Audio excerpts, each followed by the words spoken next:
ఏం చేస్తారు గుంపు మేస్త్రి గారు? గుంటనక్క గారిని ట్యాపింగ్ కేసులో పిలుస్తారు. గుంపు మేస్త్రి గుంటనక్క ఇద్దరు కలిసే ఉన్నారు. మభ్యపెట్టేటటువంటి ప్రయత్నం ఇది తెలంగాణ సమాజాన్ని.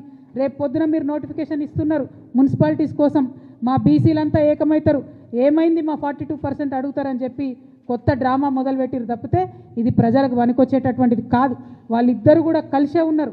ఇవాళ బీఆర్ఎస్ పార్టీ ఎక్కడ అడిగిందో ఒక్కసారి ప్రజలు గుర్తు చేసుకోవాలి.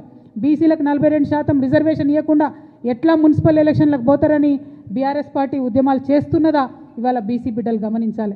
కాంగ్రెస్ పార్టీ ఆలోచన చేస్తున్నదా ఇవాళ బీసీ బిడ్డలు గమనించాలి. మరి ఖచ్చితంగా 42% ఇవ్వకుండా మున్సిపల్ ఎన్నికలకు వెళ్ళడం అంటే బీసీలను మోసం చేయడమే అని జాగృతి భావిస్తూ ఉన్నది.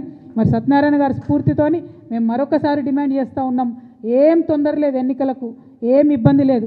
ఎప్పుడైతే పొలిటికల్ పవర్ అనేటటువంటిది బడుగు బలహీన వర్గాలకు వస్తుందో 85% పైచిలుకున్నారని చెప్పి రాహుల్ గాంధీ గారు చెప్తున్నటువంటి ఆ సమాజానికి వస్తుందో అప్పుడే తెలంగాణ బాగుపడుతుంది. కాబట్టి 42% రిజర్వేషన్ ఇవ్వాలి అని ఇప్పటికీ కూడా నేను ప్రభుత్వాన్ని డిమాండ్ చేస్తున్నా. ఆలస్యం కాలేదు, ఆ దిశగా ఆలోచన చేయాలి.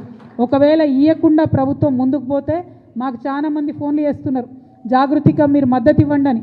మేము ఇంకా ఫుల్ ఫ్లెజ్డ్ పొలిటికల్ పార్టీ కాలేదు, ఎన్నికల్లో పోటీ చేసే పరిస్థితి లేదు. కాకపోతే ఎవరు ఎక్కడ నిలబడ్డా బీసీ ఎస్సీ ఎస్టీ మైనారిటీ ముఖ్యంగా మా ఆడబిడ్డలు మా యువ మిత్రులు ఎక్కడ నిలబడ్డా వారు మా మద్దతు కోరితే తప్పకుండా జాగృతి తరఫున మద్దతు ఇస్తామని నేను ఈ సందర్భంగా తెలియజేస్తా ఉన్నాను.